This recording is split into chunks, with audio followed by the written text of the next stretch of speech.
Joining us in the studio tonight is a familiar face on Foggy Bottom's campus, head coach of the GW men's basketball team, Coach Jamion Christian. Coach, with your first season here at GW ending soon, what have been your biggest accomplishments so far from the start of the season until now? I love how connected our team is. That's the biggest thing, and nothing great's ever achieved without great connectivity amongst your group. And we have great connectivity from our upperclassmen to our underclassmen.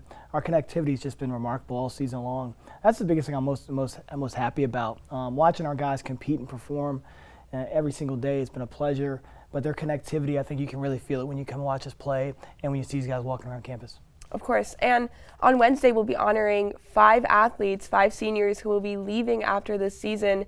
How do you plan to account for those losses next season? Oh man, I love these guys.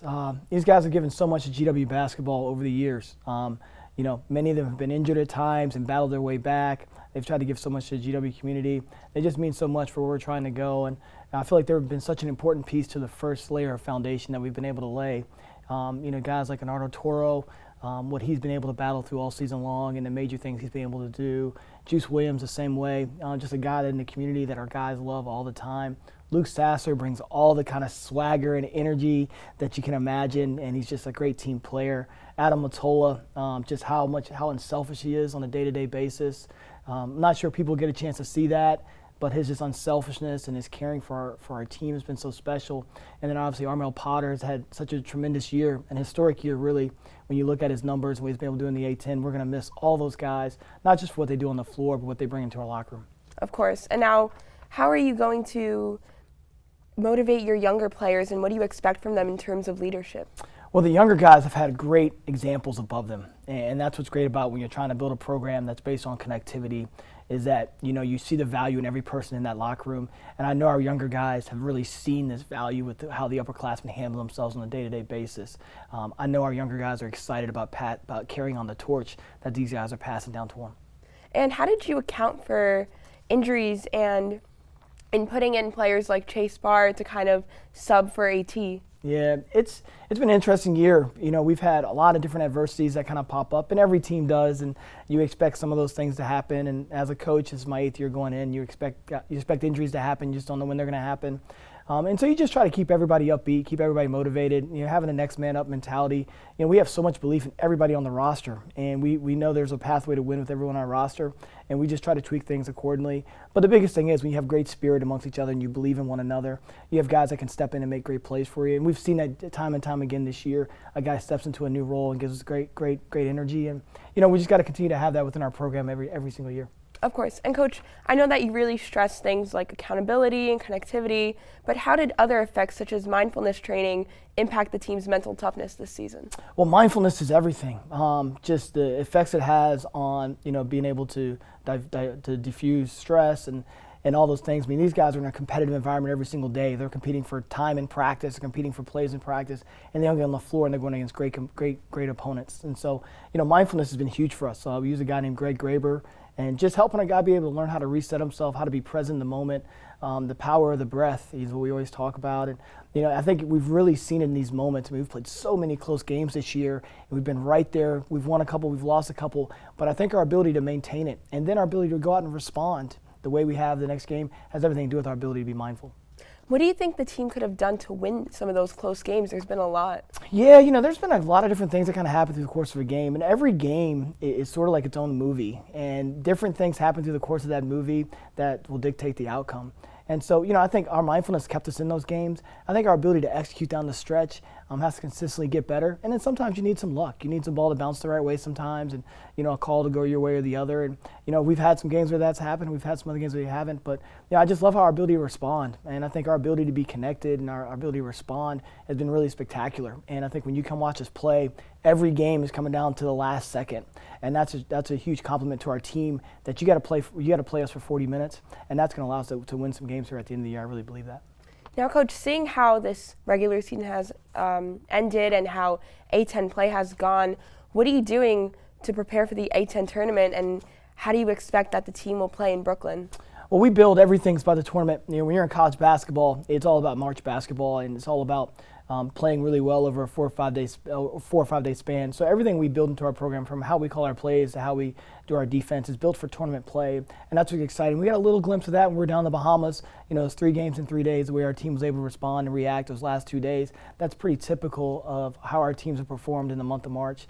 And so we're just trying to learn our opponents. We're so data-driven with what we do and how we do game plan that we're looking forward to the opportunity to get there and play against the very best in a neutral site environment where your energy and your connectivity can really showcase.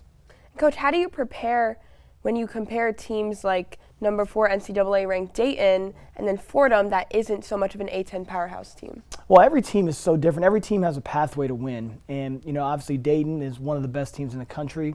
And so they have a pathway to win that may be more physical, maybe more athletic. But Fordham obviously has the same thing. I mean, they're in a different direction. I mean, they really run their stuff. They really grind you out. And the way we play, and we've got to be ready to kind of perform against anyone. And we haven't created a dominant style just yet where we can come in and just stamp wins on that schedule. It's going to really be about us being able to understand what they're trying to do and the ways that they can play against us and beat us, and us understanding who we are. And we talk about being us. And the power of us is really special because no one can be you. And if you really buy into who you are, you have a chance to be really dominant. And I think at times this year we've really done a great job of that. Every game we've got to try to find a way to be us and be us in the best way possible. And do you think that the most important thing is connectivity or everyone's individual confidence? Oh man, I think they kind of go together. Connectivity is so important, and connectivity allows the next guy to be as good as he can be, and it allows for that energy to go, and that helps build that confidence. And confidence is a tricky thing. I always say confidence is the biggest steroid we can have, and we're always trying to build that into guys. Through the course of the year, it's difficult because we all have these huge expectations, and expectations are like dreams that you can't control, and so trying to manage everyone's individual expectations become really hard, and your individual expectation can bleed into your confidence, right? And so if I go into a performance and I'm saying, hey, I have to get 12 rebounds this game and I get 6, that can really bleed into your confidence. And so the biggest thing we try to do the best job we can is just trying to help guys manage their expectation and understand that all we can control is the moment that's in front of us, and trying to be the very best we can do that. That's where that connectivity kind of kicks in. And if you're able to be connected, being within the present moment with the guy beside you, you can really achieve some really special things. Now, Coach, outside of the mental toughness, physical toughness, your coaching staff has done a lot of promotional things like emphasizing the world's most powerful city. How has that impacted your team? Well, it's huge for everything we're trying to do. I truly believe that we can win a national championship here at GW, and that's our goal, and that's what we're working for every single year, and that's the kind of team we're trying to work to put on the floor there. And so the marketing part of it is huge. It doesn't mean anything if no one knows what's going on, and so we try to be really out there. We're one of the youngest coaching staffs in the country, and so we're more connected to our younger fan base than most coaches, and that's a major advantage for us. And so we want to do a great job of making sure they know what we're doing here, all the cool things that we get to do here on campus, all the cool people that have graduated from here, and all the things they're doing to change the world.